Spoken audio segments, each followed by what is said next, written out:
kwenye fungu lile la 8 kuna sentensi hapo inasema kwamba nao hawakushinda wala mahali pao hapakuonekana tena mbinguni.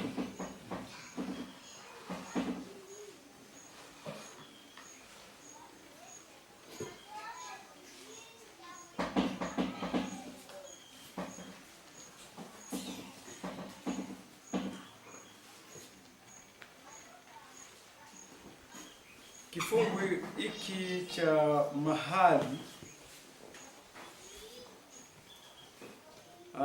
tunaweza tukawa na njia mbili za kukitafakari sentensi hiyo mahali ambapo hapakuonekana. Yumkini inavyoonyesha ni kwamba yale sehemu ambayo ilikuwa inachukuliwa na hao malaika, aidha kwa kukaa kimwili, unaweza ukajaribu kufikiria hapo, na kama sio kwa kukaa kimwili, ni kukaa tofauti na kimwili. Sasa itakuwa ni kukaa kwa namna gani?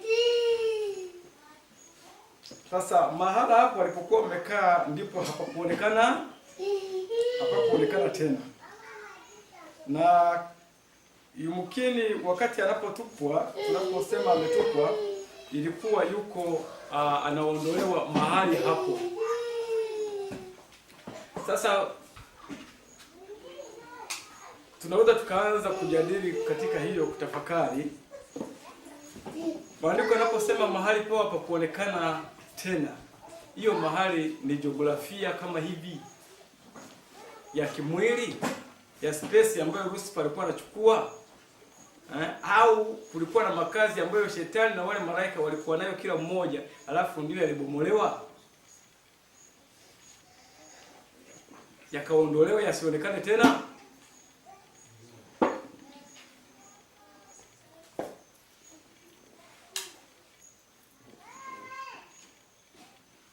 Maana mahali pao hapakuonekana tena. Kwa hiyo kulikuwa kuna tena na nafasi ya Lucifer kukaa mbinguni, kwa sababu tayari kulikuwa hakuna mahala ambapo angekaa.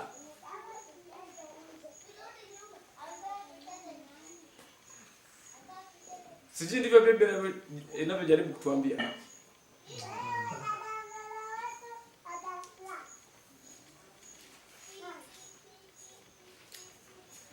Wakati tunapoendelea na somo letu,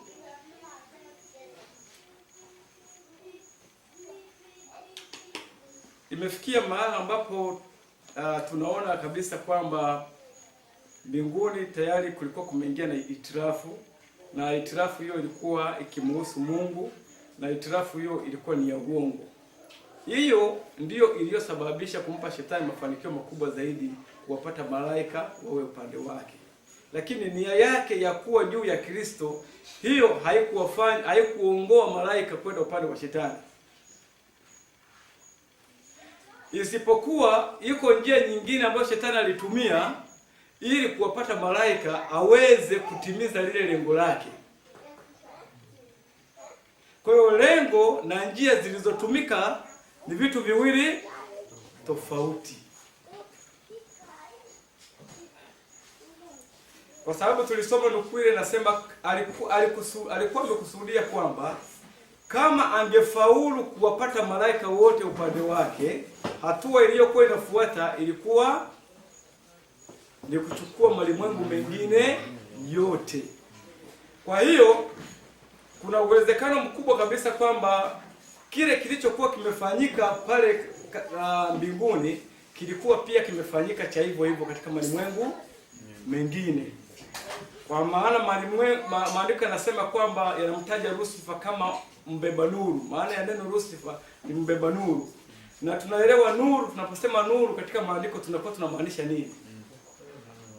Tunakuwa tunamaanisha neno. Kwa hiyo maagizo yale Mungu alikuwa anatoa mbinguni, aidha kwenda katika malimwengu mengine au kwenda kwa malaika wengine, ni nani aliyekuwa msemaji wa Mungu? Aliyekuwa anayabeba ni Lucifer. Kwa hiyo nafasi ya Lucifer kugeuza yale maneno aliyokuwa anapopewa jukumu la kwenda eza kwenye sayari zingine kupeleka wajibu ambao Mungu ameusema, nafasi ya yeye kugeuza maneno hayo na kutumia kuongea yale ambayo yeye alikuwa ameyafikiria ilikuwa ni kubwa mno kwa kiwango hicho.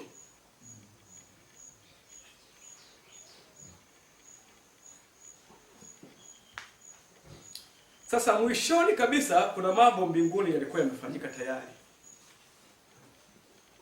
Mambo haya yalikuwa yamefanyika, tunaweza kupata Pambano Kuu, tufungue sura ile ya 29. Sura ile ya 29.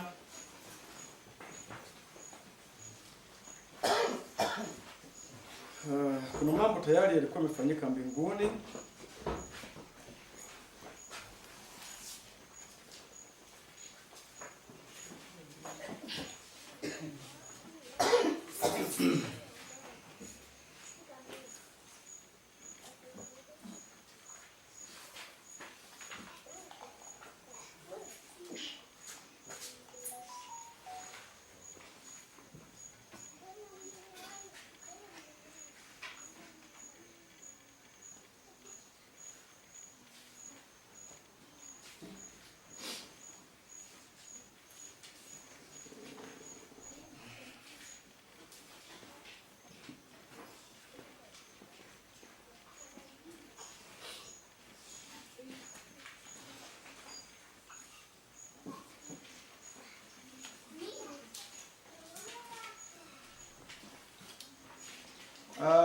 Tufungue Pambano Kuu hiyo, ukurasa hii walio na hii ndogo, ukurasa wa 414. Ukurasa wa 414. Alafu kuna aya ile inayoanza kwa kauli moja na kwa pamoja.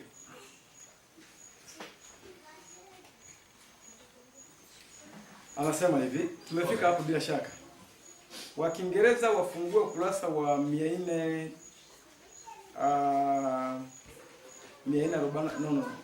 naweza kawa 500, nafikiri ukurasa wa 500. Hebu tujaribu kuangalia hapo, kama sio 500 uangalie 449 mwishoni, sababu hiki hapo tumetoa aya mbili kwa Kiingereza. Kwa Kiingereza 499 aya ya pili. Yeah. Anasema hivi. Wanaweza kusoma. Haya, anasema 414 Kiswahili, Kiingereza 499 hadi 500. Aya ya pili inasema kwa kauli moja na kwa pamoja. Kwa kauli moja na kwa pamoja. Kwa waliungana wote, akili sasa imekuwa nini? Ni moja na wale malaika ambao walikuwa wako upande wake. Kwa kauli moja na kwa pamoja. Sisi tukisema kwa pamoja tunajua. Kwa mfano wale waliopaza sauti pale wakisema asulubiwe, wale walijibu kwa kauli moja na kwa nini? Kwa pamoja. Sasa maandiko yanasema kwa kauli moja na kwa pamoja. Shetani na jeshi lake walitupa lawama zote za uasi kwa Kristo. Walitupa lawama zao zote za uasi kwa nani? Wao kwa Kristo. Za uasi wao kwa nani? Kwa Kristo.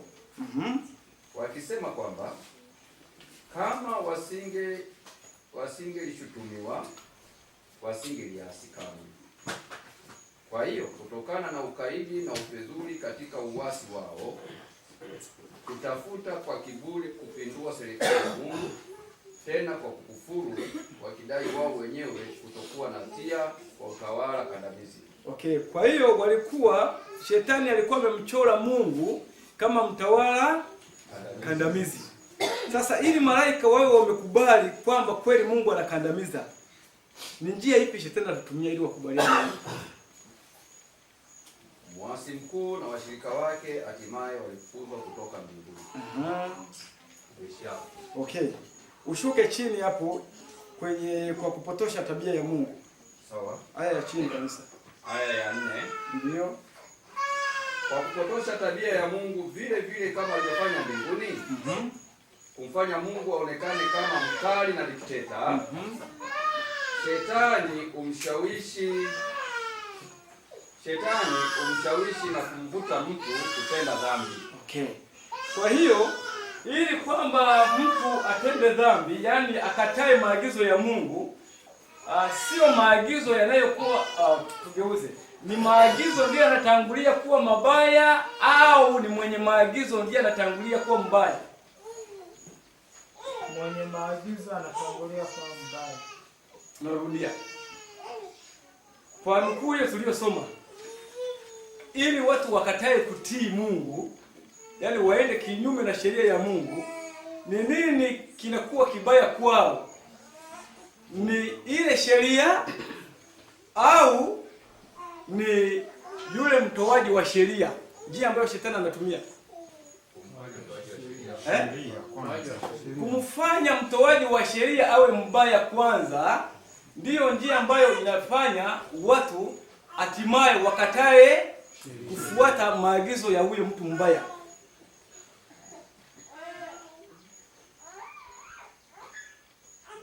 Kwa mfano, tunaelewa kwamba kama mtu unampenda ni vigumu kumfanyia mambo yanayoumiza au mambo mabaya, si kweli? Lakini kama mtu umpendi, ungefurahia hata kama ungesikia mtu mwingine ndiye anamuumiza, sio wewe. Hata kuna mtu anakufa, mwingine anasema hivi, ni afadhali nimefanyaje, nimekufa. Ni kwa nini? Ni kwa sababu alikuwa na ubaya naye. Kwa hiyo ikiwa shetani alifaulu kumfanya Mungu aonekane mbaya katika akili za malaika au za wakazi wa dunia, ndiyo ikawa njia rahisi ya kuwafanya wao waende kinyume na kile Mungu alichosema, basi lazima awe amemwelezea Mungu inavyoweza kuchukiza katika akili za wale.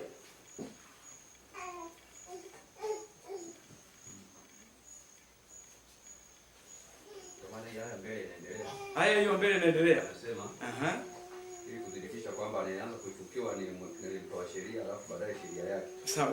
Anasema na akisha kufanikiwa kiasi hicho utangaza hivyo sheria za Mungu za udhalimu ndizo zimesababisha anguko la mwanadamu. Okay. Sawa sawa zilizosababisha uasi wake mwenyewe. Okay. Kwa hiyo Mungu kwa kuwa ni dhalimu, lazima pia sheria anayoitunga iwe nini? Iwe ya udhalimu. Kwani kwa mfano, ni mara ngapi ambapo umesikia makanisani matengenezo yanahubiriwa na maandiko yanasomwa, lakini watu wanasema hivi, na nyinyi msituendeshe hivi.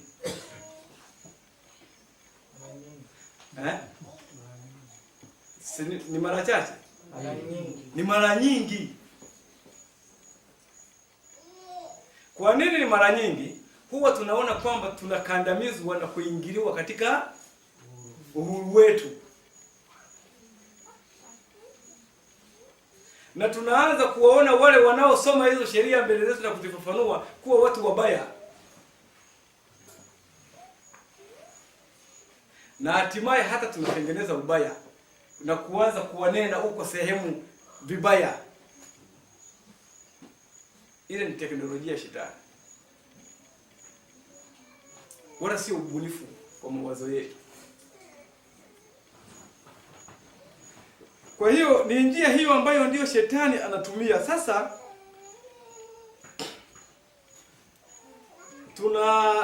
tuna hali ambayo shetani aliacha huko mbinguni. Tumeona pale kwamba wamfanye Mungu aonekane moja, kwanza aonekane nini? Mkali na dikteta. Wangapi duniani leo tumekuwa tukifahamu Mungu ni mkali, na sheria yake Mungu akipanga amefanyaje? Amepanga. Anavyotaka Mungu ndivyo anavyofanya. Sasa hicho ndio kinatuchanganya. Kuna wakati ambapo Mungu amekubaliana kwenda na watu katika mawazo yao waliyotaka, ila yakiwa sio nia yake. Tukifikia pointi hiyo ni ngumu kuelewa, kwa sababu tunajua Mungu hawezi kufanya hivyo. Lolote Mungu analoliruhusu lazima liwe mapenzi yake. Lakini katika historia Mungu amethibitisha kwamba anaweza kuishi na mwanadamu na kutembea naye hata kama anafanya kinyume na yeye. Uongo kweli? Mfano ambao ni maarufu, hata hema hii tunayojifunza, maandiko yanaeleza hayakuwa mapenzi ya Mungu kutumia hicho kitu cha kudhalilisha, na akachonga na sanamu akaweka wapi? Ndani. Haya, kula nyama hayakuwa mapenzi ya nani? Ya Mungu, lakini Mungu aliwapa na akaendelea kutembea nao kama watu wake.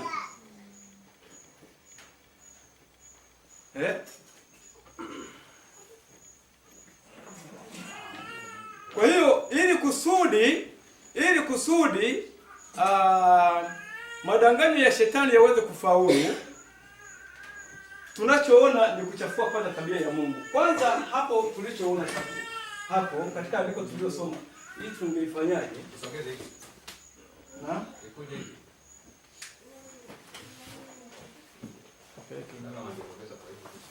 Weki nyuma bao. Weki hapa.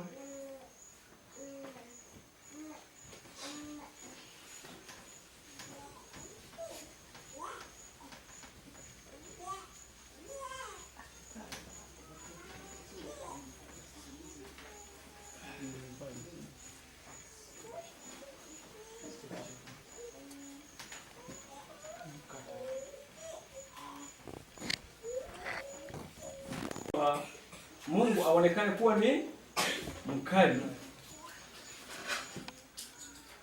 alafu dikteta.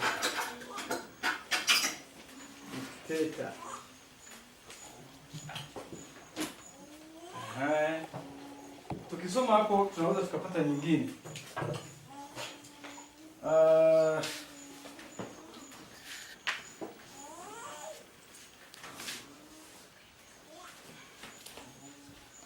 Tusome ukurasa wa 416, aya inayoanzia uongo wa mashutumu ya shetani. Wale walio na Kiingereza sisi wataangalia 501 au 502. Haya. Ni aya ya 3. Ndio. 416 hizi ndogo. Kiingereza 501, 502 aya ya 3.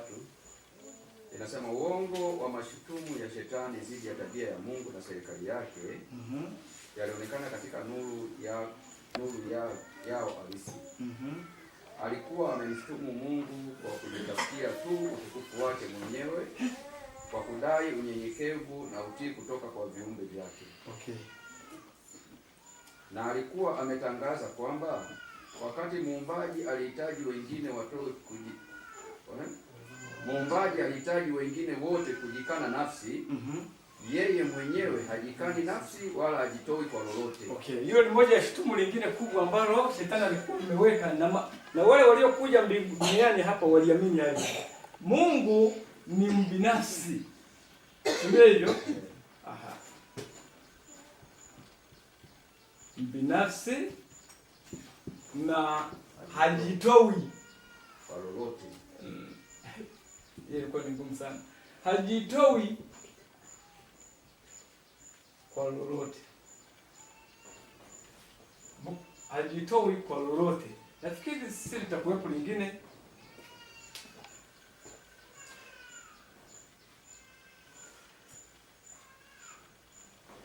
Tuangalie kama tutapata lingine hapa.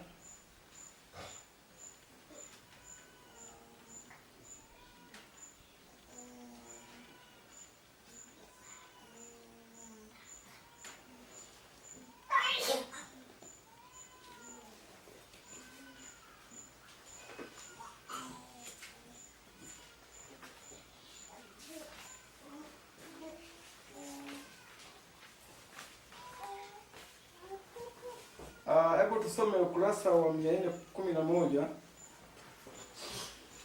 Chini kabisa, nguvu zote za akili yake hapo.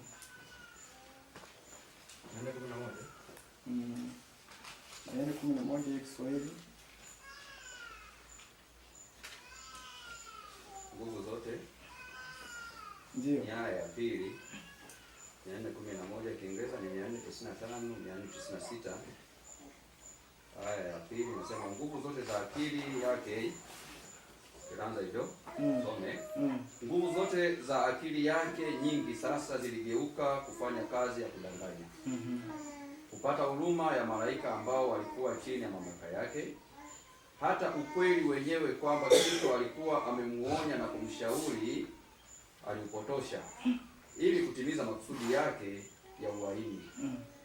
Kwa malaika wale ambao tumaini la upendo liliwafungamanisha kwa undani kabisa kwake, Shetani aliwaeleza kwamba alihukumiwa kimakosa, kwamba cheo chake hakikuheshimiwa, na kwamba uhuru wake ulikandamizwa. Kutokana na kuwasilisha visivyo na kugeuza maneno ya Kristo, aliongopa na kuelekeza ubaya kumshutumu mwana wa Mungu kwa kunuia kumdhalilisha mbele ya wakazi wa mbinguni. Kwa hiyo pia tuelewe hapa vizuri, serikali ya Mungu ilikuwa imewakilishwa kwamba ni serikali isiyotoa uhuru. Kwa hiyo sheria ya Mungu haikuwa tena sheria ile ya uhuru, ikawa ni ya nini? Ya ukandamizaji, ambayo ni lazima uitii, maana si utawala wake umewakilishwa kama dikteta pia. Kwa hiyo Mungu, sheria ya Mungu iliondolewa kuwa sheria ya uhuru. Mungu hatoi uhuru. Ukisikiliza hapa vizuri utaelewa kwa nini Eden kulikuwa na miti mingapi? Mungu hatoi nini? Uhuru.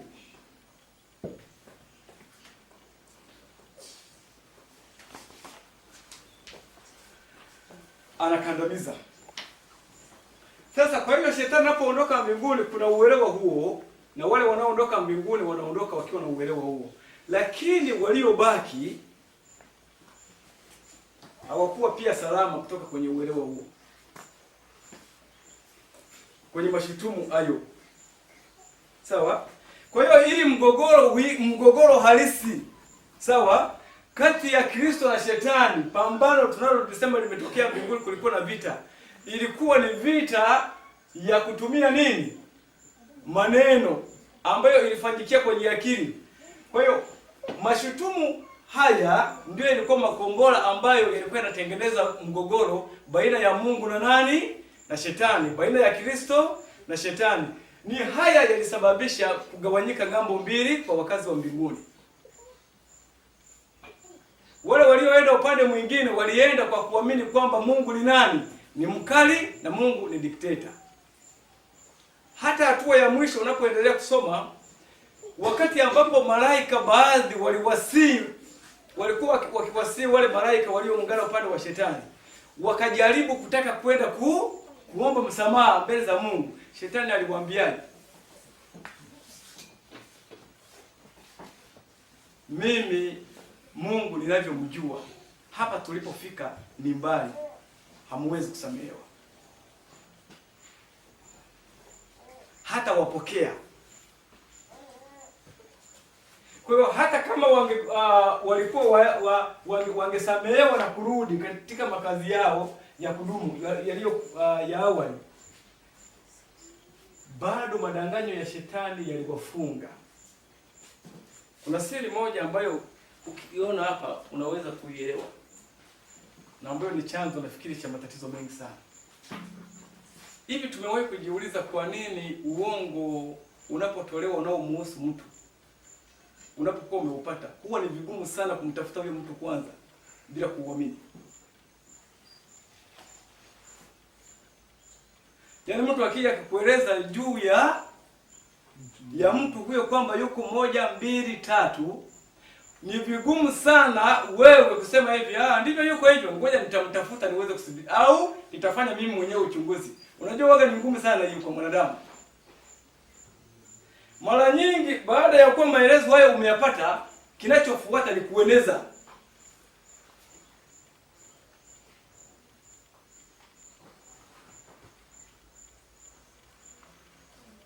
Kwa hiyo uongo, tabia ambayo unayo kubwa sana ni kwamba unakwepa ushahidi. Yaani pale ambapo uongo ulipo, unazuia ushahidi, hautaki ushahidi. Uongo hautaki kuthibitisha, yani kuwa proved, kuhakikishwa, yani uongo hautaki, kwa sababu Utakapokuwa umeutafutia ushahidi kuhakikisha, ndio mwisho wa uongo.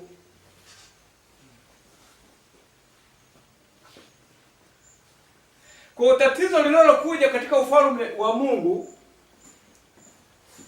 tatizo kubwa ambalo linalokuja linalofanya viumbe wa Mungu wawe kinyume na Mungu, sio zile dhambi wanazofanya.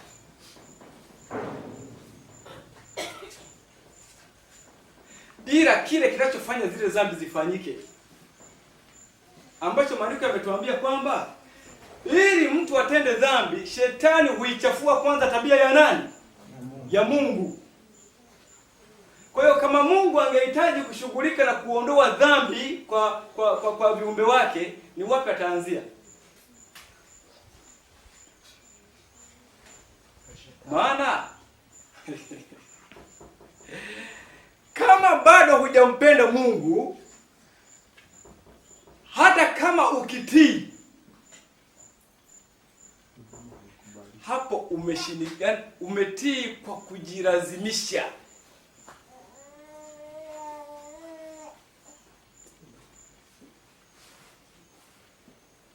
Yaani kama bado unamuona Mungu kama mkali, unamuona Mungu kama dikteta, hata kama ungelimtii mtu wa hivyo, huwezi kumtii kwa hiari, yani kwa upendo kutoka moyoni. Utakuwa ni utii ambao ni wa kujishurutisha kwa kuogopa kile atakachokufanyia baada ya kuwa umekataa kutii. Si unaelewa anachokufanyia baada ya kuwa umekataa kutii? Si unaelewa? Si umeambiwa ni mbaya kiasi, ni mkali, ni dikteta, ni mkandamizaji, unaelewa. Kwa hiyo unaogopa kwenda kinyume naye, si kwa sababu unampenda, ni kwa sababu unaogopa matokeo.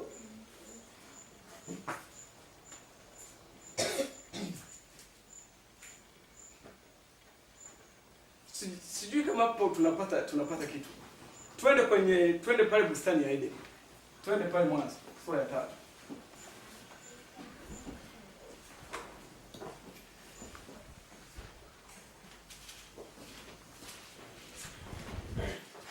Vizuri tukawie hapo kidogo tuone.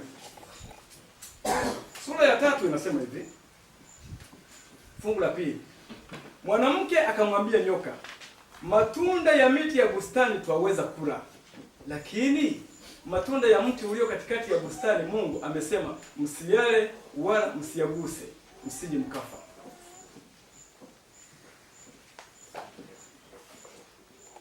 Kwa sehemu ya kwanza hii, mtu anayekuzuia kufa anakuwa mbaya mzuri. Kimsingi lazima utamtafsiri mzuri. Anaendelea anasema, nyoka akamwambia mwanamke, hakika hamtakufa. Kwa maana Mungu anajua ya kwamba siku mtakayokula matunda ya mti huo mtafumbuliwa macho moja. Kwa hiyo saa hiyo mlipokuwa umeumbwa hapo mlipo, macho yenu hayaoni sawa sawa. Ndio maana hiyo nyuma ya sentensi hii. Sisi tunaenda sawa sawa. Kama mtu anakuambia hivi utafumbuliwa macho, maana yake hapo sasa hiyo unaona? Hauoni. Sasa kuona anakozungumza hapa ni kupi? Ni kule kwa macho haya ya damu na nyama. Maana huko alikuwa anaona na matunda alikuwa anayaona na nyoka amemuona. Kwa hiyo alichokuwa anazungumza hapo ni ufahamu. Kwa hiyo maana yake ni nini? Kwa kwenda kinyume na taratibu wa Mungu, ufahamu wa Adamu ungeongezeka au ungepungua? Kwa maelezo ya nyoka. Ungeongezeka. Sawa sawa. Kwa hiyo anapokwenda kula matunda, moja ya target ya mwanamke ni kuongezeka nini? Ni kuongezeka ufahamu wake upande juu. Sasa ikiwa kuna uwezo wa kupanda juu kiufahamu, alafu mtu amekunyima, huyo mtu unamweka kwenye upande upi? Ni binafsi. Hataki wengine wawe kama yeye. Unaelewa hapo kwenye sentensi hiyo namna ambavyo akili shetani anaelewa inavyo process anapotaka kulivuta. Haya. Sasa anasema nanyi mtakuwa kama Mungu. Sasa ukishakuwa kama Mungu, maana yake tayari umeshamfikia kwenye level yake ya nini? Hawa naye alikula awe kama Mungu, na shetani alikuwa anatafuta kuwa kama nani? Kuwa kama Mungu, ila sasa katika nyanja tofauti. Kama shetani anataka kuwa kama Mungu, anaweza kumpa hiyo nafasi mtu mwingine? Shetani anatafuta kuwa kama Mungu katika nini? Uwezo. Uwezo ule wa Mungu alio nao. Hiyo ndio anachotaka. Na sifa hiyo ya Mungu alio nayo ya kutiiwa na viumbe wake. Kwa hiyo lengo la shetani ni kugeuza utii kutoka kwa Mungu kuja kumwelekea yeye. Kwa hiyo lazima awe na sera na lazima awe na kanuni za kutii ambazo watu watazitii. Turudi hapo katika kitabu cha Mwanzo. Anasema nanyi mtakuwa kama Mungu. Kwa hiyo unafikiri katika akili ya Hawa anapokula matunda, anakula ili aabudiwe kama shetani anavyodai katika Isaya? Maana shetani katika Isaya alisema nitafanana naye aliye juu. Hapo tunaelewa lengo ilikuwa ni uwezo wa Mungu ndiye aliyotamani, sio tabia, sio kufanana na Mungu katika tabia. Kuwa kinyume na Mungu katika tabia, lakini kuwa sawa na Mungu katika uwezo na mamlaka. Je, Hawa naye alikula matunda kwa lengo hilo?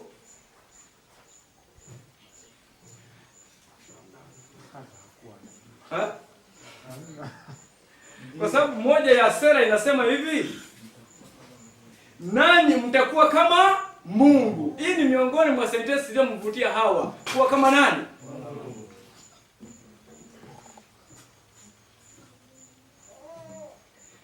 Okay. Haya. Mkijua mema na mabaya. Kwa hiyo Mungu alikuwa anajua mema na mabaya. Uongo kweli?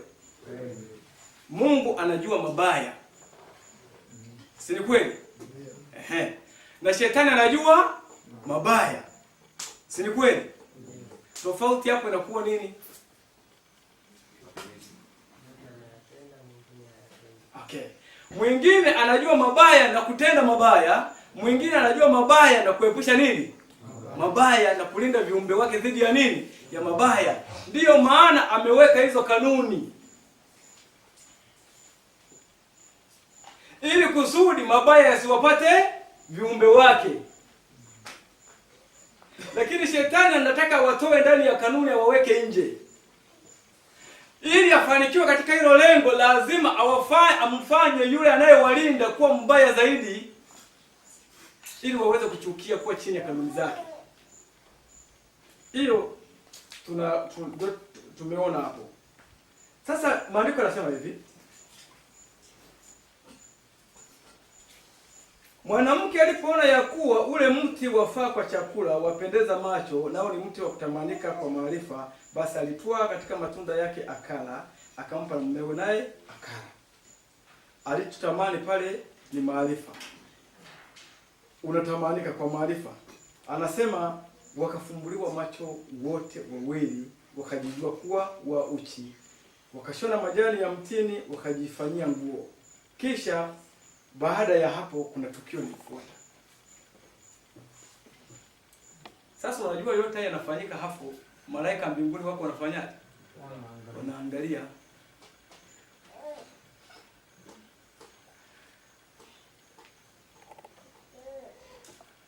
Sentensi waliokuwa nayo kwenye akili inasema hivi, siku mtakapokula matunda katika mti huu mtakufa.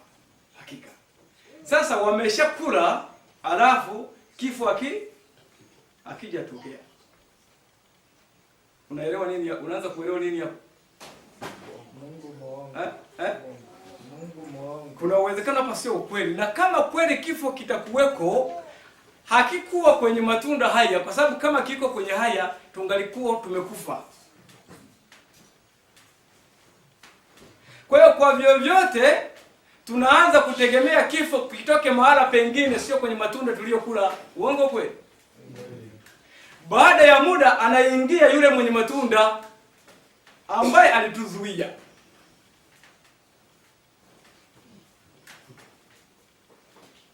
Haya, maandiko yanasema nini?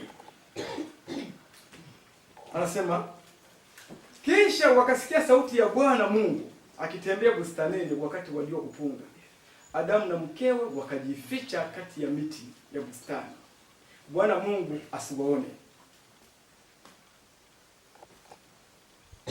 Hapa sasa kunaweza kuwa na tatizo, sijui. Kuna uwezekano kwamba kwa kujificha pale kwenye vichaka vya bustani, Mungu kweli ilikuwa inamzuia Mungu kuwaona. Kwa kwenda pale nyuma ya vichaka, tayari Mungu alikuwa hawezi kuwaona. Sasa kama kweli Mungu alikuwa anawaona hata baada ya kuwa umejificha kwenye kichaka, ni nani saa hiyo alikuwa na matatizo kwenye akili? Kwa uwezo wake wa kuelewa uwezo Mungu alio nao ulikuwa umepanda, umeshuka chini ya kiwango kile ambacho ulikuwa nacho. Amefikia mahali kumfikiria Mungu kama naye mtu wa mwilini, kama ambavyo yeye sasa hivi yuko. Kwamba Mungu hataweza kuniona hapa. Kama ambavyo yeye saa hiyo hawezi kuona ng'ambo nyingine kwa sababu amekuwa mtu wa mwilini, uwezo ule wa roho haupo. Sasa anamfikiria Mungu pia katika uwezo huo. Yaani anamtafsiria Mungu naye kuwa katika hali hiyo. Hivi unaanza kuona kosa linapoingilia. Anaanza kumuona Mungu kama kumweka Mungu kwenye uwezo alio nao yeye.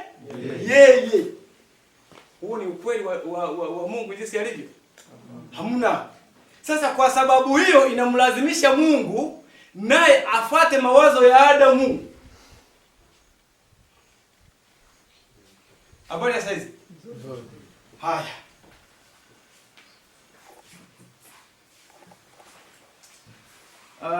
Bwana Mungu akamuita Adamu, akamwambia, "Uko wapi?" Mtu anayeuliza uko wapi,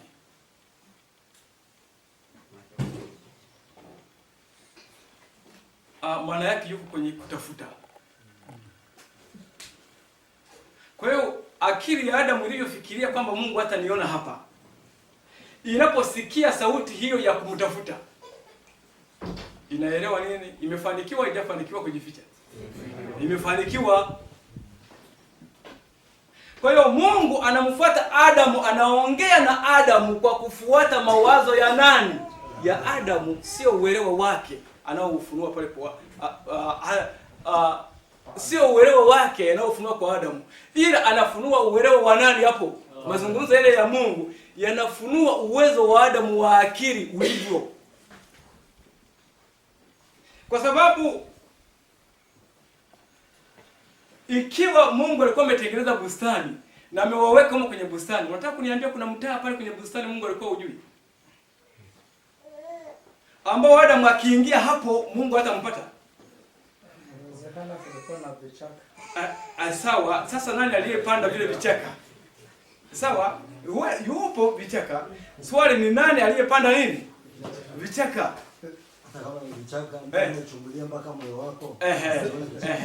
Na swali linalofuata ni kweli ukiwa nyuma ya kichaka au ndani ya kichaka, Mungu akiwa huko hawezi kukuona. Anakuona.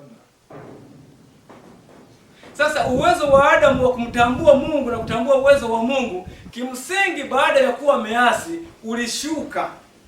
Na Mungu alishuka kwenye mazungumzo pia, naye kujiweka kwamba yuko na uwezo mdogo sawasawa na akili ya Adamu inavyomtafsiri.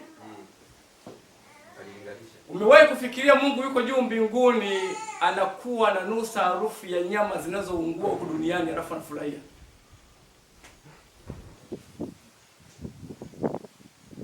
Umewahi kupita mahali wanachoma mishikaki? Unaisikia ile harufu ya mishikaki inayotoka hapo, si ndio hivyo?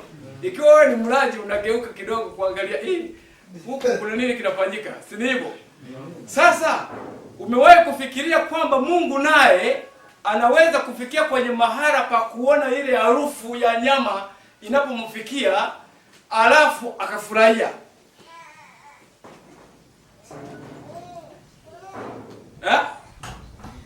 Ni swali ambalo tunaweza kujiuliza. Unafahamu, tunakumbuka yule mtu aliyetoka kwenye safina. Baada ya kuwa ametoa pale kafara za wanyama zikaanza kuungua moto. Sentensi pale inasemaje? Mungu akasikia harufu nzuri. Kwa hiyo kumbe harufu ya nyama zinazoungua kwa Mungu pia inapoingia ni kama kwa Adam, ni kama kwa Nuhu inavyoingia. Ndicho hicho Mungu anachotafsiria. Lakini kwa chini yake Mungu anashuka maneno, anasemaje? Moyo wa mwanadamu umefanyaje? Umepotoka tu siku zote. Kumaanisha nini? Tunaporudi pale mwanzo, kumaanisha hivi, baada ya kuwa dhambi imeingia, lugha ya Mungu kuzungumza na mwanadamu pia ililazimika ibadilike. Umewahi kujiuliza Mungu ajui habari zinazotendeka Sodoma, na mpaka analazimika ashuke aende kwa mguu, aende kuthibitisha kwamba je, ni kweli?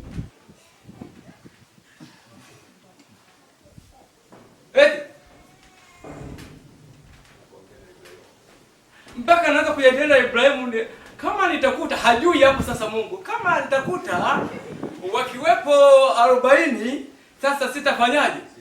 Sitaangamiza kwa ajili ya hao 40. Ibrahimu anasema sasa huenda wasiwe hao wakawa wako 30, itakuwaje hapo? Kama nitakuta wako 30, basi sitaangamiza kwa ajili ya hao.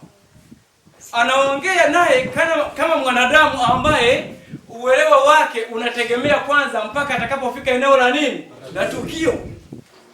Ni kweli, huyo ni Mungu. Hajui.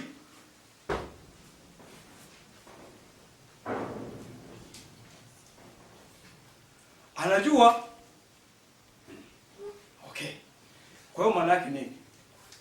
Mbeleni huko tunapokwenda kwenye Biblia, tunaweza tukutane na sentensi ambazo Mungu amezungumza, ila zikiwa sio nia na uelewa wa Mungu, ni uelewa wa nani? Mwanadamu. Kwa sababu tangu akili ya mwanadamu ibadilike kule nyuma kwa kushika madanganyo ya Mungu, madanganyo ya shetani, na ikaenda kinyume na sheria ya Mungu, uwezo wa akili na ufahamu ukabadilika. Hakuna mahali ulikwisha kunyooshwa ukarudi vile ulivyokuwa mwanzo. Bwana Yesu asifiwe. Tangu uelewa wa mwanadamu ubadilike juu ya Mungu na akakimbia pale, uelewa huo haujawahi kunyooshwa ukarudi kama ulivyokuwa mwanzo. Uongo kweli? Tangu sayari hii iwepo, iingia katika dhambi, hilo jambo halijawahi kufanyika.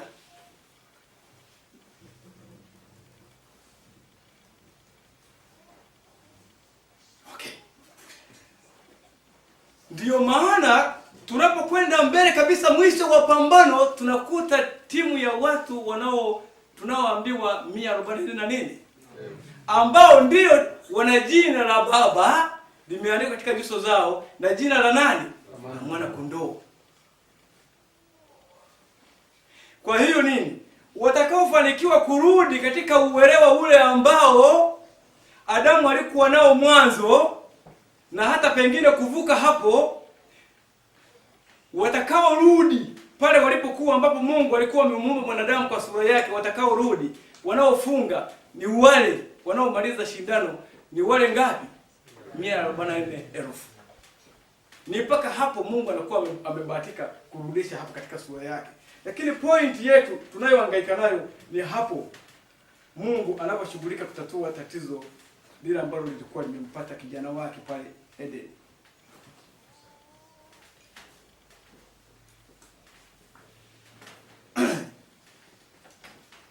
Kipengele cha Adamu kukimbia kwa maandiko haya tuliyopewa ili tuyatafakari, tunaweza kupata nini kwamba kilichosababisha hasa Adamu akimbie?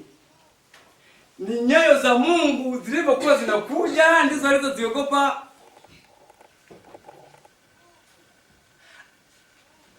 au waliogopa nini?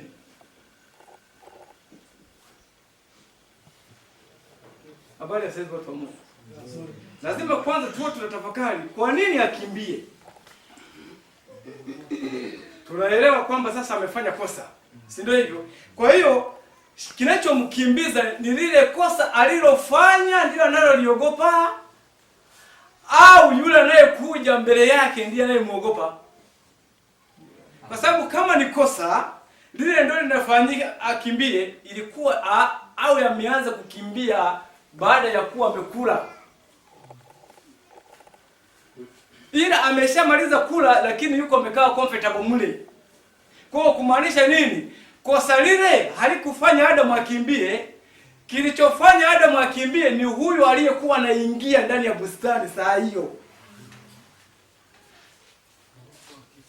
Na sasa kwa hiyo Adamu alikuwa anamuogopa huyo, si ni kweli? Kwa hiyo Adamu alikuwa anamuogopa huyo, si ni kweli? Okay. Neno kuogopa katika ufalme wote wa Mungu, hiyo sentensi ilikuwa haijawahi kuwepo. Kuna vitu hivi hapa tunapata. Kuna upendo. Alafu kuna nini? Kuna uoga.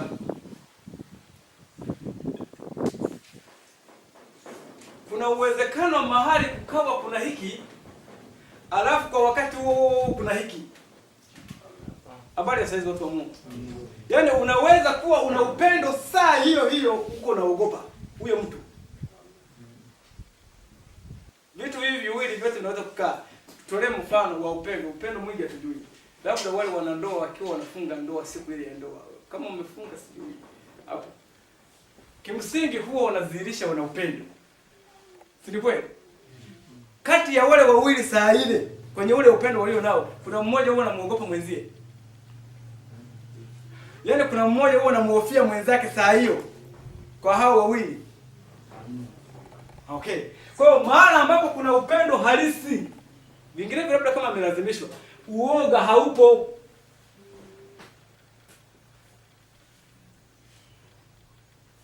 Kwa sababu uoga utakuwa unapingana na sheria ya Mungu, ambayo sheria ya Mungu ni nini? Ni ya upendo katika upande wote mbili, kumpenda Mungu na kumpenda jirani yako. Kwa hiyo ikiwa umeingiza uoga kwenye upendo, maana yake umevunja sheria ya nani tayari?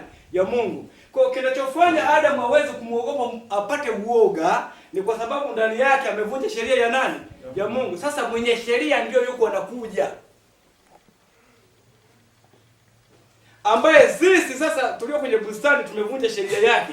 Nini kinachotokea? Hatukimbii matokeo ya kuvunja ile sheria, tunakimbia matokeo ya huyu ambaye tumevunja sheria yake. Bwana Yesu asifiwe.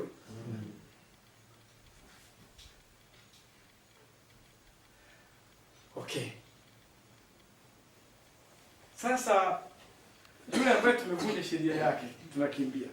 Tulikuwa hapo tunataka tupate kitu kingine ambacho kinafunuliwa katika pambano kuu. Tumeshapata yale mashutumu.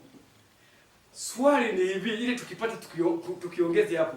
Ni nini Adamu alikuwa anakimbia? Kifo. Yule alikuwa turudishe hivi. Ni kitu gani kile ambacho mwanadamu yuko anakiogopa sana kuliko vitu vyote duniani? Kifo. Ni kweli? Tujaribu kutafuta huenda kukio kingine ambacho kina nguvu zaidi ambacho mwanadamu anakiogopa. Tunakubaliana kwamba kitu cha kwanza kabisa chenye nguvu ambacho mwanadamu anakiogopa kabisa ni kifo. Tunakubaliana hiyo? Okay. Kwa hiyo kiliingilia wapi? Maana inaonekana wote waliozaliwa kuja duniani wamekuja na nini? Na hicho kitu wanakiogopa. Tayari wanakitambua ubaya wake. Na ni uadui mkubwa kati ya wao na hicho chenyewe wanakiogopa kweli. Sasa swali, ni lini kiliingia? Ni miaka baadaye baada ya kuwa dhambi imeingia, au ni wakati ule ule dhambi ilipoingia? Okay. Ni wakati dhambi ilipoingia. Kama ni wakati dhambi ilipoingia, kilikuwa kiko kwa nani? Nani alikuwa nacho kwenye uelewa wa huyu mwanadamu? Ni kwenye lile tunda lenyewe au? Kwa vyovyote mwenye tunda anaye ndiye mwenye tatizo. Ndio maana anapoingia bustanini tu wanajua sasa leo tumekuisha. Tumekula nini? Matunda yake, na alikuwa ametufanyaje? Ametuzuia. Kwa hiyo uelewa wa kwamba Mungu atatuua ndio uliowafanya wao wafanyaje? Wakimbie. Kwa nini? Kwa sababu yeye ndiye amesema tutakufa. Na tumekula tujafa. Kumbe yeye alivyosema, yeye ndiye atakuja kutekeleza nini? Hicho. Kwa hiyo ole wetu sisi ikaanza.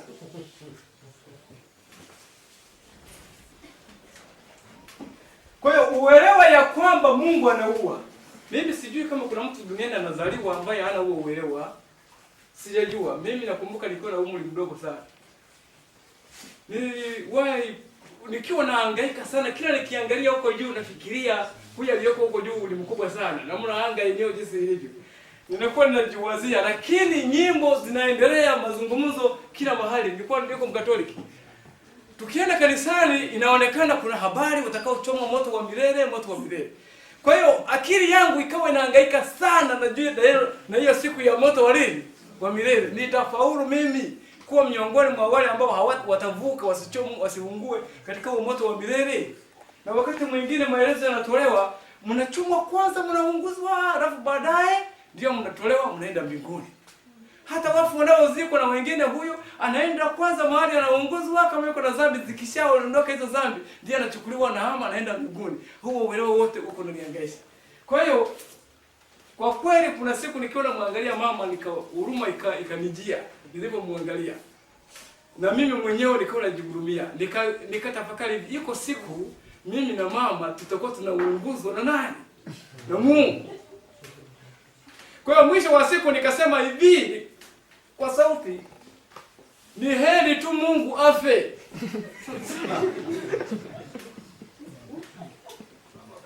Wakati niko naongea hivyo, mama yuko anatembea anaenda jikoni, ilibidi ageuke kuniangalia kwa mshituko, kunitazama, na akanikemea kwa nguvu ambayo sijawahi kuona tangu nizaliwe.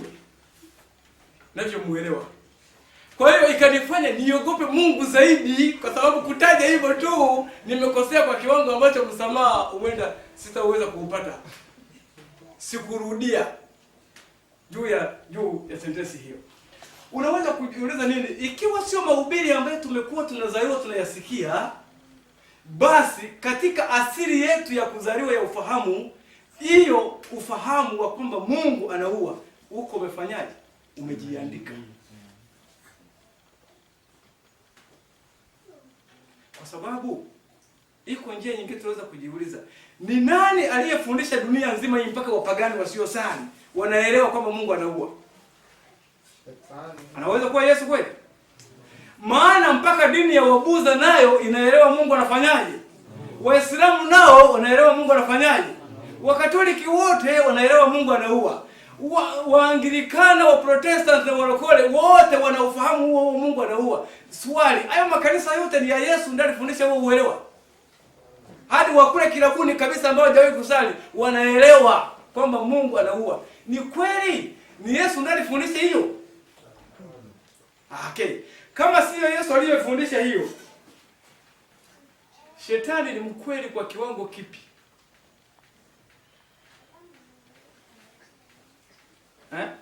Kama sio Yesu alifundisha hiyo, Shetani ni mkweli kwa kiwango kipi mpaka tuamini kwamba hicho alichotuambia ni kweli?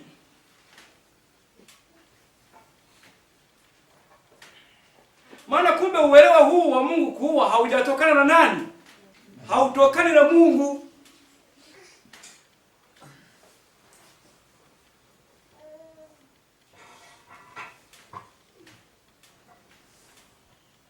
lakini tuna ushahidi mwingi sisi. Sasa tunaposoma ile maandiko, tuna ushahidi mwingi wa Mungu akifanya mauaji akiwa eneo la tukio. Sasa moja ya sentensi ambayo tutaiongeza hapa, Mungu anaua.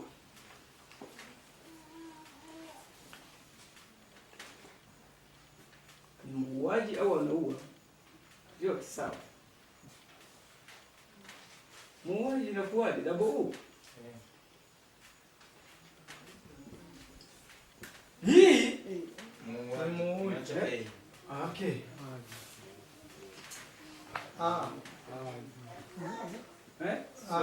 Sio muuaji. Malizia A.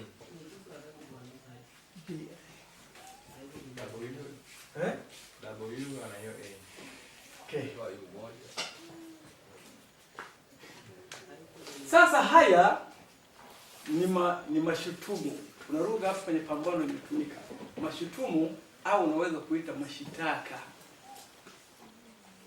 ambayo shetani alikuwa alimshtaki nani? Alimshtaki Mungu. Sasa hili ndio pambano.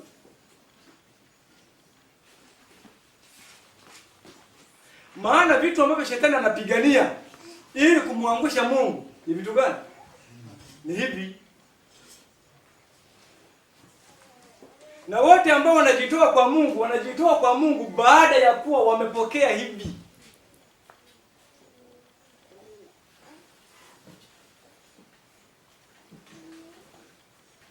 Kwa hiyo kama Mungu atashughulika kwenye pambano kuu, mwisho wa pambano ili Mungu awe amefaulu, nini kinatakiwa kifanyike? Na lazima awe amevunja haya.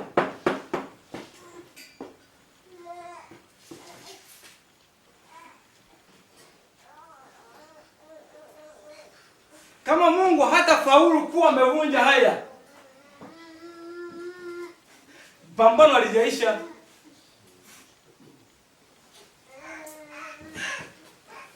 Kwa hiyo ni kusema nini? Hata wadhambi waliolala mavumbi, ambao wamekataa Mungu lakini huko nyuma, na wote ambao watafunga historia wakiwa wamemkataa Mungu na kusurubu watu wake, mwisho wa siku lazima tabia ya Mungu pia ifunuliwe, kwa wataelewa tu kwamba Mungu ni wa namna gani. Kwa hiyo ni kusema nini? Ikiwa waovu watakufa, hakuna muovu atakayelala kaburini bila kuwa ameelewa tabia ya Mungu jinsi ilivyo. Na ni hicho kinacholazimu waovu waseme kwamba hukumu zako ni za kweli na nini?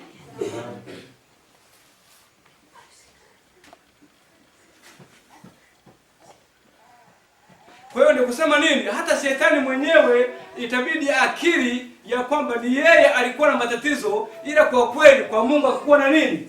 Na shida.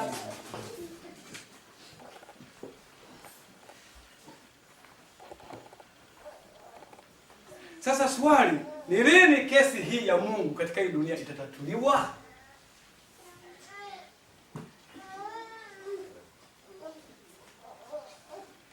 Maana ni mpaka tuelewe hii ndipo tutakapoweza kimsingi kumtii Mungu kwa upendo. Kinyume na hapo hatutamtii Mungu kwa upendo. Tutamtii Mungu kwa sababu tunaogopa. Kuna nini? Mwisho wa siku kuna kuchomwa moto, kuna jehanamu.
Nafikiri vile vipengele tutakuwa tumevimaliza, lakini tuongeze hapo kipengele kingine cha 4 ikiwa uko naandika. Ikiwa tumeona kwamba kinachofanya viumbe wa Mungu waasi sheria yake, njia ambayo shetani anayotumia au aliyotumia ni kumfanya Mungu awe mbaya, alafu baada ya kuwa wamepokea huo ubaya wa Mungu, inakuwa rahisi kwao kutenda dhambi. Ikiwa huo ndio ukweli tuliouona,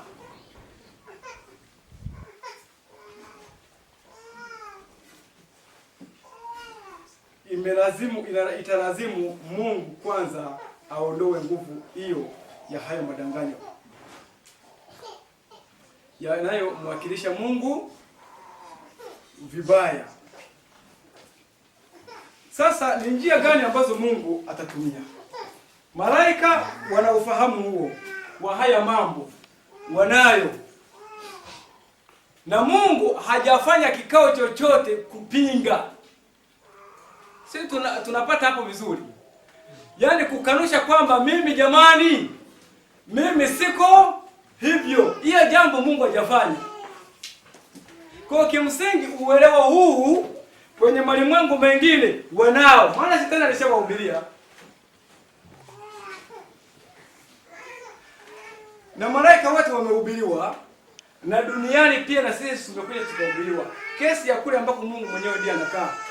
Mungu atafanya njia ipi ili kusudi aweze kuwafanya hawa malaika waamini kwamba hii tabia hii inayochorwa hapa yeye hana? Njia iliyo nzuri ambayo itasaidia ni nini? Unaweza kuwakusanya wote akawahutubia, akawa anadondoa shitaka moja baada ya lingine, kwamba jamani, kuna taarifa mmepewa na Lucifer, lakini mimi nataka kutoa maelezo. Hayo yote mlioyaambiwa si kweli. Baada ya hapo watakuwa wameelewa, wataamini. Ni ngumu kuvunja hii nguvu ya madanganyo kwa sentensi ya hotuba tu. Kwa hiyo jambo la kwanza ambalo Mungu anafanya ni lazima aache yule ambaye alidai kwamba serikali yake ni nzuri, aonyeshe, afunue utaratibu wake ili kusudi ajaribu kuuishi yeye na watu wake, ili idhihirike kweli yuko hivyo. Lakini kwa upande wa Mungu lazima jambo lifanyike. Sasa yale yanayofanyika ndio ushahidi wenyewe ambao tulikuwa tunajaribu kuzungumza.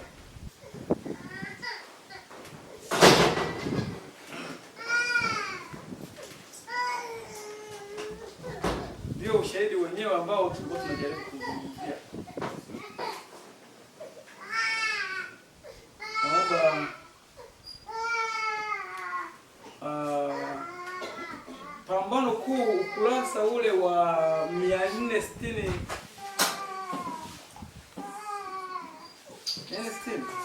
na 5 ya Kiingereza, ndio 465 ya Kiingereza aya ya kwanza. Kiswahili ya Kiswahili ngoja niona.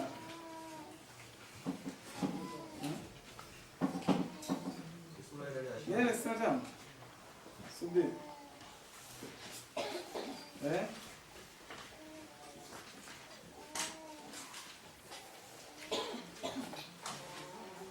Hapa ndipo kuna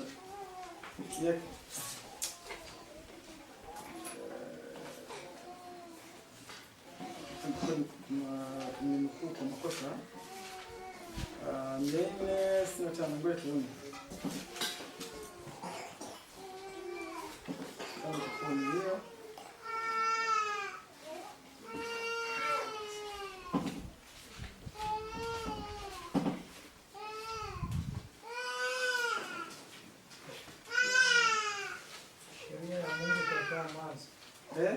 Sheria ya Mungu tokea mwanzo. Hapana, katika kweli za neno lake.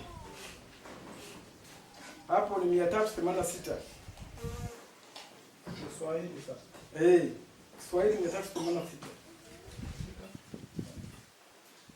Aya ya kwanza, katika kweli za neno lake. 386. Sura 26. Katika kweli za neno lake. 386 Kiswahili, Kiingereza ni 465. Sawa. 65. Inasema katika kweli za neno lake Mungu amewapatia wanadamu ufunuo wake mwenyewe, na kwa wale wote wanaozikubali wanakingwa dhidi ya madanganyo ya Shetani. Ni kwa sababu ya kuzikataa kweli hizi ndiko kunakofanya kufunguliwa kwa mlango kwa maovu ambayo sasa yanaenea sana katika ulimwengu wa dini. Kwa kiwango kikubwa sana, asili na umuhimu wa sheria ya Mungu umepoteza mwelekeo. Dhana potofu kuhusu sifa, kudumu na wajibu wa sheria takatifu imeelekezwa kwenye makosa kuhusiana na uongofu na utakaso, na matokeo yanaonekana katika kushuka kwa kiwango cha uchaji ndani ya kanisa. Hapa ndipo panapopatikana siri ya kukosekana kwa roho na nguvu ya Mungu katika miamsho ya wakati wetu. Kuna kitu hiki ambacho tumekisoma pale, alafu kuna nini baadaye kikafuatia. Tunaposema asili tunakuwa tuna maana gani? Chimbuko. Okay. Kwa hiyo chimbuko tunaposema chimbuko tunakuwa tuna maana gani nyingine? Rahisi. Chanzo. Eti. Aha. Kwa hiyo sasa ajali ambayo sisi tuko nayo hapo, anasema kuna vitu hapa. Asili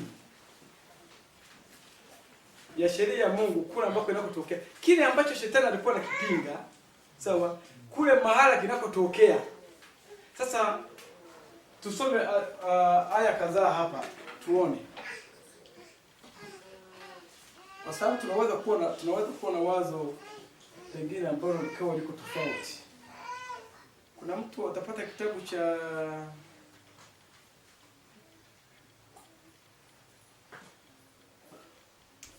naomba tusome hii tu.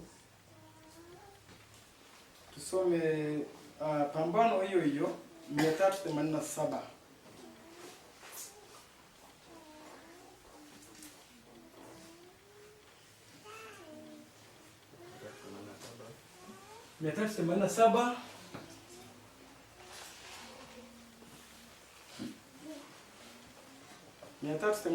Kuna aya inaanza na sheria ya Mungu.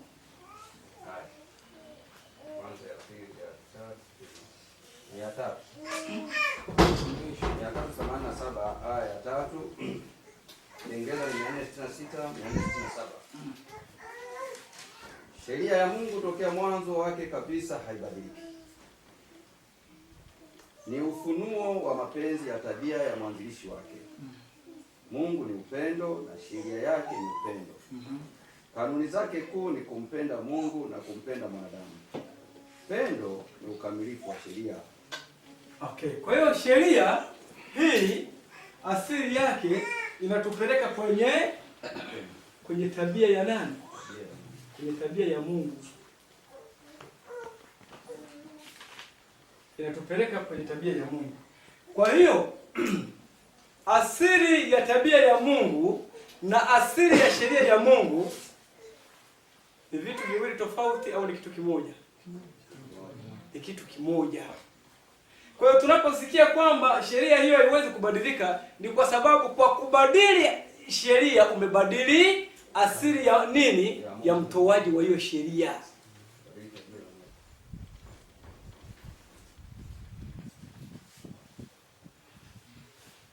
Kwa kubadili sheria umebadili asili ya mtoaji wa hiyo sheria. Na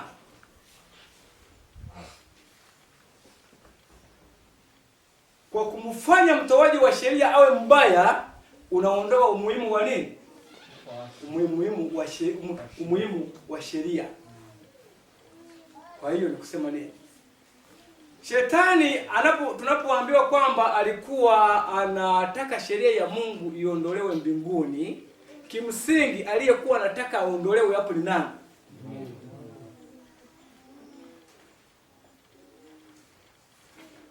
Kwa hiyo kwa vyovyote, ikiwa Mungu angekubali mabadiliko yaweko mbinguni, ina maana ni yeye kwanza ilikuwa amejisalimisha chini ya mafundisho ya Shetani, ameongolewa kuwa chini ya nani? Ya Shetani.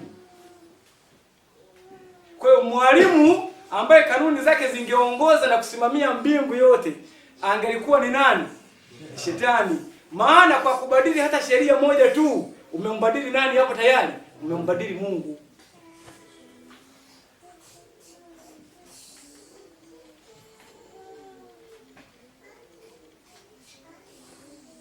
Habari saizi. Kwa hiyo ni kusema nini? Haina maana kwamba mbinguni kulikuwa ama kuna kabati fulani au kuna sanduku fulani liko limewekwa hapo, alafu kulikuwa kumeandikwa juu yake kanuni hizi 10 tunazozisoma ndizo ambazo hizo Shetani alikuwa anazinyoshia kidole, azitaki hizo zibadilishwe. Habari saizi. Maana yake ni kusema hivi, mbinguni si kwamba kulikuwa na mahali ambako sheria zilikuwa zimeandikwa kama hizi za orodha tulizo nazo sisi, alafu zikaenda zikatunzwa hapo. Sasa Shetani alikuwa na kesi na hizo zifanyiwe marekebisho. Isipokuwa kule kwa kwenda kumweleza Mungu vibaya na kuwavuta malaika wengine waache kufuata maelekezo ambayo Mungu anatoa, tunaelewa kila neno ambalo Mungu anatoa ni nini? Ni sheria. Ndicho ambacho kilikuwa kimefanyika.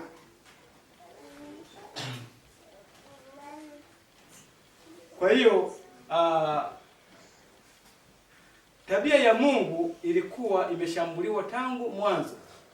Na kwa kufanya hivi ndicho ambacho tunazungumza, tabia ya Mungu ilikuwa imeshambuliwa, ambayo inawakilishwa na nini? Inawakilishwa na sheria yake. Sasa tunapokuwa tumehitimisha na haya mashtaka, kesi inayobaki mbele yetu ni kwa jinsi gani Mungu atatatua nini? Atatatua mashtaka. Ni kwa jinsi gani Mungu atamaliza hii kesi ya mvutano ulioko kati ya Shetani kwa viumbe vyake, ili madanganyo yake yasiwe na nguvu. Mungu atatumia njia gani? Tumeona kwamba kwa maelezo tu kusimama na kuongea ni ngumu. Watu kuthibitisha kwamba kweli wewe hujafanya hilo, wewe hauko hivyo, hiyo ni ngumu. Naomba tusome hapa kwenye CT ni kitabu gani? Wale mko na simu waweza kuangalia.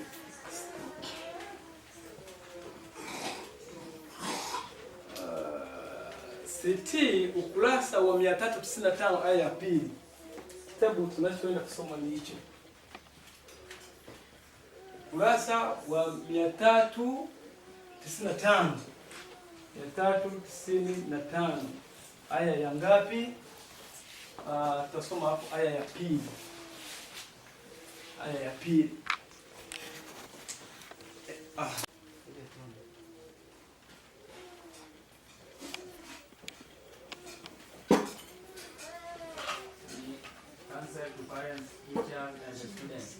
Okay. Hiyo hatuna kwa Kiswahili. Kwa nimenukuu maelezo hapa, nitaomba nisome tupo unaangalia huko. Anasema hivi. Tayari. Kanuni ile ile inatawala katika ulimwengu wa kiroho na wa asili. Sawa sawa? Kanuni ile ile inatawala katika ulimwengu wa kiroho, maana yake hapo tabia. Sawa? Na ulimwengu wa nini? Wa asili, kwa maana ya nature. Yaani mazingira. Kwa hiyo tabia ya sheria inayotawala katika mazingira inafanana na tabia ya sheria inayotawala katika maadili. zote zinatoka kwenye asili hii, asili moja. Kwa hiyo kama zote zinatoka kwenye asili moja, maana yake nini? Tabia ambayo mazingira yatafunua, tabia hiyo hiyo itakuwa inafunuliwa kwa viumbe wenye akili. Okay. Kwa hiyo hatua ya Mungu ya kuja kuumba dunia na kupanda miti na kuweka maji na kuweka kila kitu alivyoipanga dunia nzima, kabla hata ya Adamu kuwekwa ndani, kwa namna ilivyokuwa imedesigniwa, ilikuwa inafunua tabia ya nani? Ya Mungu. Kwa hiyo hatua ya kwanza ambayo Mungu anaichukua ya kuja ya kufunua tabia yake ni kupitia mazingira, hata kabla Adamu awepo. Kwa mazingira ilikuwa iwe kitabu ambacho kwa kuangalia ambavyo Mungu alikuwa ameupanga ulimwengu na jinsi alivyokuwa ametengeneza anga yake na mbingu, kwa kuangalia hiyo viumbe wale wenye akili, ilikuwa pale wapate somo tabia ya Mungu jinsi ilivyo, na kwamba wasingepata uthibitisho wa hiki katika mazingira yote ya dunia. Kwa kanuni zile za asili, hakuna mahala ambapo wangesoma hiki. Habari ya saizi. Kwani kwenye ule ulimwengu ule kabla dhambi iingie, ulikuwa ni rahisi kukuta simba wanakatiza na swala wako kwenye kufukuzana?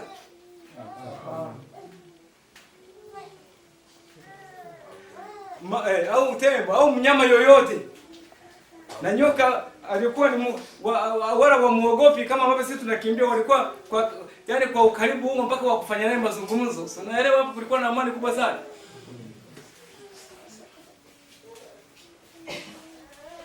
Kwa hiyo maandiko yanatuambia kwamba asili, nature ni ufunuo wa tabia ya Mungu. Kwa hiyo nature, kiini cha tabia ya Mungu ni upendo. Mungu ni upendo. Kwa hiyo nature kwa asili ilikuwa inafunua nini tu? Upendo. Mnyama anakula nyasi.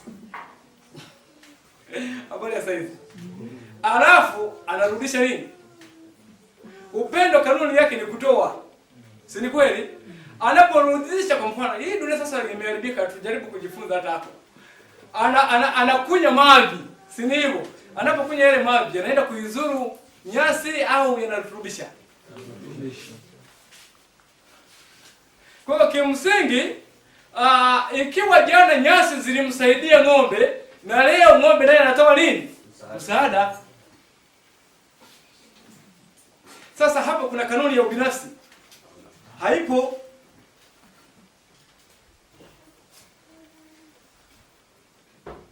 Kwa mfano, tuende tena kwenye dunia iliyoharibika.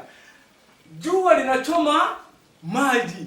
Maji yanachemka, yanatoa mvuke. Ule mvuke unapanda kwenda wapi? Kwenda juu. Baada ya kuwa mvuke umeenda juu kwa angani, ni nini ambacho baadaye hutokea?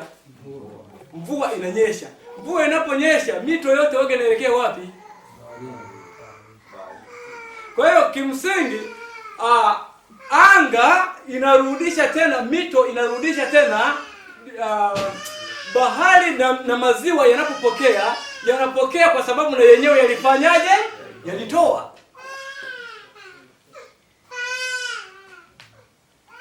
Habari ya saizi.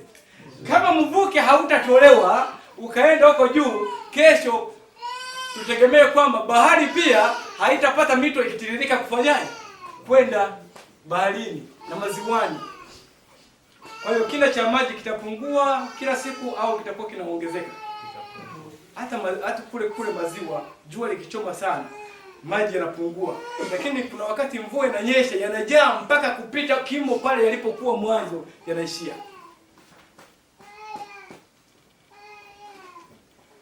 Hiyo maandiko yanasema Mungu ameandika sheria yake katika asili, lakini ijapokuwa dhambi imeiathiri, ingali bado maandishi yake yanaweza kuonekana. Ndio hayo kwamba ulimwengu mzima ulikuwa umejengwa katika kanuni ya upendo.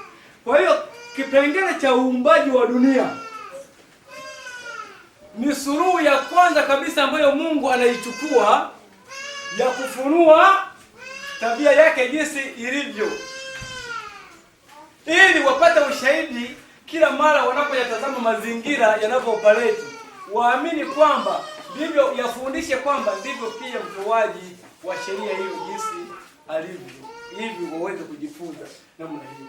Kwa hiyo Mungu akajaza hata na viumbe ambao wanazaa watoto katika hii dunia. Nini ilikuwa lengo? Anapoona wale wa viumbe walivyo na uchungu kwa watoto wao. Kwa mfano Yesu ametumia mfano wa kuku mama, si kweli? Akawaambia hivi Yerusalemu, Yerusalemu, Yerusalemu, uowae manabii, ni mara ngapi nimetaka kukusanya pamoja kama vile kuku akusanyavyo vifaranga chini ya mbawa zake, lakini hamkutaka.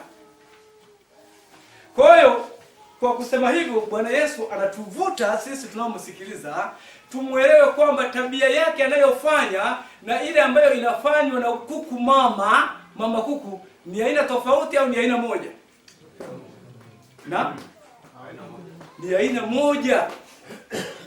Kwa ulinzi ambao Mungu anautoa kwa viumbe wake na ulinzi ambao mama kuku, unajua kuku anaweza kupigwa na mvua mpaka kafia hapo ikiwa amekumbatia vifaranga vyake. Hiyo unaelewa? Ndio.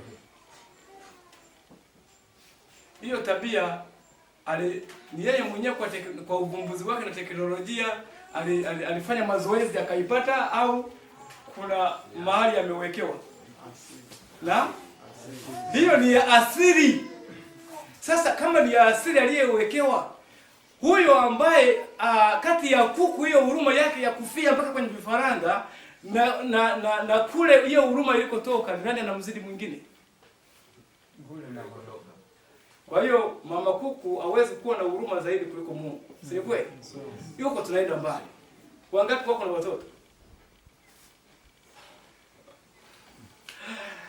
Ni mara nyingi mimi imenipata.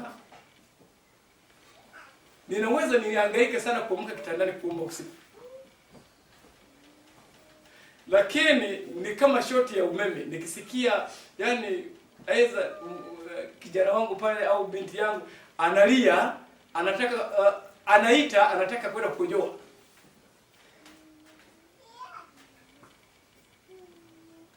Na hiyo iko kwa wazazi wote. Isipokuwa haikufanyika Yerusalemu tu mwaka 70. Na hiyo ni kwa sababu Mungu hakuwe.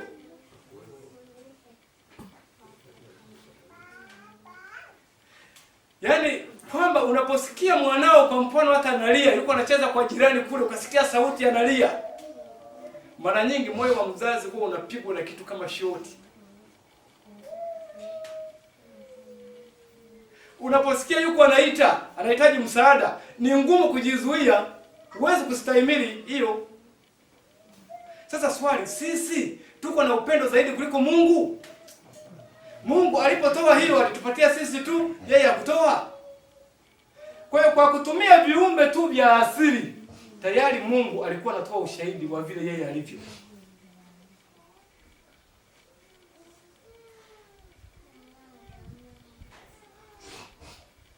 Kuna mzazi ambaye mtoto wake ni muhuni kabisa, mwalifu ambaye asikii kila anapompa mahusia. Alafu mzazi nafikia mahala aidha hata anakasirika kabisa, na mfukuza na huyo mtoto atoke nyumbani. Na anasema vibaya kwenye mtaa, anafanya uhalifu wa kila namna na kila siku. Kimsingi mtaa hauwezi kumpiga ile mzee kwa sababu ya kosa la mzazi la kijana wake, ni kweli? Haya. Sasa siku moja anapokamatwa, yule mtoto alikuwa yuko kwenye kazi yake ya uhalifu ya wizi, akakamatwa.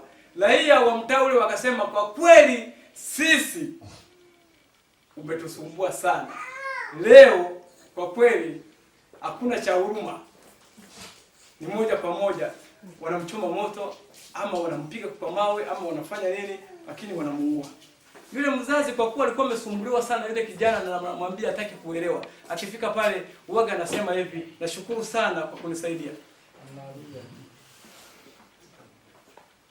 Habari sasa. Kuna swali? Kipindi cha maswali. Eti kuna mzazi anaweza kufanya hivyo? Analia. Mzazi analia.